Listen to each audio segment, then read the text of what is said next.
Let's turn our attention to the Korean peninsula, where North Korea has destroyed two roads, two major road links. They blew them up. These are roads that connected North Korea to the south.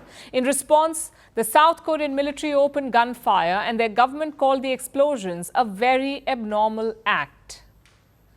Now, not many of Pyongyang's actions fall in the realm of normalcy, but these particular blasts come at a significant time amid an ongoing fiery rhetoric between the two Koreas, with trash balloons, propaganda drones and nuclear threats.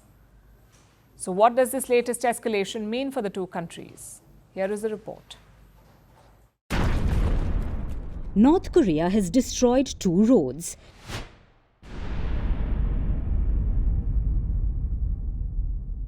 The Gyeongui Line on the west coast and the Donghae Line on the east coast. These are two major road and railway links that connect North and South Korea. They were built as a cooperative project, with Seoul providing materials and equipment for their construction. And this morning, or at noon Korea time, North Korea blew up parts of the roads north of the military demarcation line, which separates the two countries. On the other side of the demarcation line, South Korea responded. Their military opened gunfire. After all, the South was prepared. Yesterday, they detected signs that Pyongyang was preparing to demolish roads. So the military had implemented countermeasures. But apart from firearms, the two governments are also embroiled in a war of words. What North Korea has done today, blowing up the inter-Korean roads in north side of Gyeongui Line and Donghae Line, is a clear violation of the inter-Korean agreement, and we see it as a very abnormal act. And the South Korean government is strongly condemning it. These blasts come at a time of particularly aggressive rhetoric between the two Koreas. In January this year, North Korean leader Kim Jong-un issued an order. He ditched the goal of a peaceful Korean unification. And since then, Pyongyang has laid landmines, fortified its borders, built anti-tank traps, removed railway infrastructure, intensified nuclear production efforts, strengthened its ties with Russia, and sent trash-filled balloons to the south. Inviting a tit-for-tat reaction, South Korea has strengthened its ties with the United States.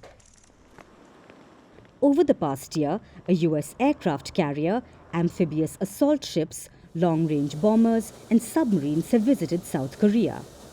All of this has drawn angry rebukes from Pyongyang and fueled Kim's hasty moves. Earlier this month, he threatened to use nuclear weapons. Last week, he warned of completely cutting off territory from South Korea. But a few days ago, the situation became worse. North Korea accused the South of sending propaganda-filled drones over its capital. So yesterday, Kim called a high-level meeting. Top military and security officials were present, including his highly influential sister, Kim Yo-jong. She said, "We secured clear evidence that South Korean military gangsters are the main culprit. The provocateurs will have to pay a dear price." And apparently, her florid language worked, because a day later, North Korea has blasted two roads. Now, in practical terms, the explosions don't mean much. The exploded parts of the roads had not been in use for years. So their destruction makes little difference to travel routes. What matters here is the symbolism. Smoke billowing from the explosions has sent a fiery message that hostility in the Korean peninsula is far from over.